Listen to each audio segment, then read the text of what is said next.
ప్రభు నామమున మీ అందరికీ వందనాలు. ఈ దినము దేవుని యొక్క వాక్యము, వాగ్దానము, నీవు చెప్పిన మాటలు బడినవి గనుక నీ మాటలను బట్టి నేను వచ్చి తిని. దానియేలు గ్రంథం 10:12. ప్రియమైన దేవుని బిడ్డలారా, దేవునికి మన సమస్యలు ఎంతగా మనం చెప్పగలిగితే ఆ మాటలు దేవుడు ఆలకిస్తాడని దేవుని యొక్క వాక్యం సెలవిస్తుంది. ఈరోజు మనం అనేక మందితో మాట్లాడుతూ ఉంటాం, గంటల తరబడి మన విషయాలు చెప్పుకుంటూ ఉంటాం. కానీ దేవునికి మనం చెప్పడానికి ప్రయత్నం చేయం, దేవునితో ఎక్కువసేపు మాట్లాడడానికి ప్రయత్నం చేయం. ఇక్కడ దానియేలు చక్కగా తనకున్న ప్రతి అవసరత దేవునికి చెప్పినట్టుగా, దేవునితో తెలియచేసినట్టుగా మనం గమనిస్తున్నాం.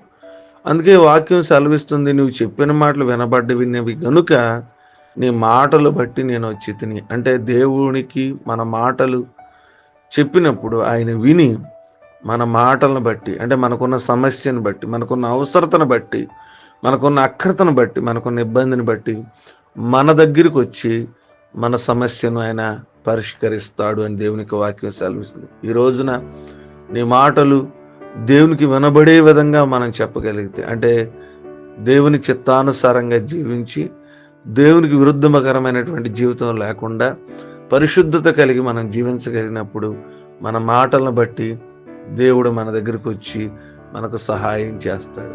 ఆ విధంగా మనం జీవిస్తూ ఈ భూమి మీద ఆయన మన దగ్గరికి వచ్చి సహాయాన్ని పొందుకునే కృప అనుభవంలో మనం కలిగి జీవించి ఆశీర్వదించబడదాం. కొద్ది మాటలు దేవుడు మనకులో ఫలించి ఆశీర్వదించును గాక. ఆమేన్.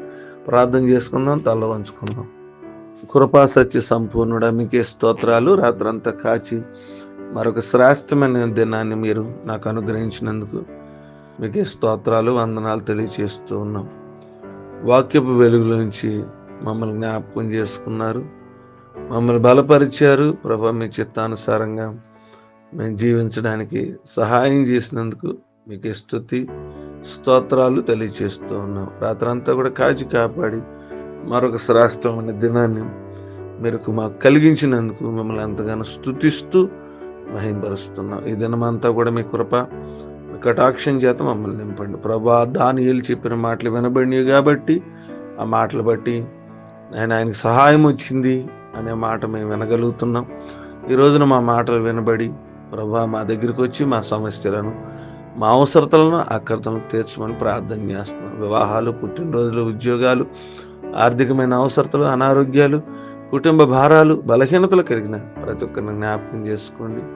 ఈ దినపు ప్రతి అవసరత తీర్చండి. వాతావరణ పరిస్థితులు మీ కృప మా మీద ఉంచమని మిమ్మల్ని స్తుతిస్తూ మీ నామాన్ని మహిమపరుస్తూ ప్రార్థన చేస్తున్నాం నడుచున్నాను తండ్రి.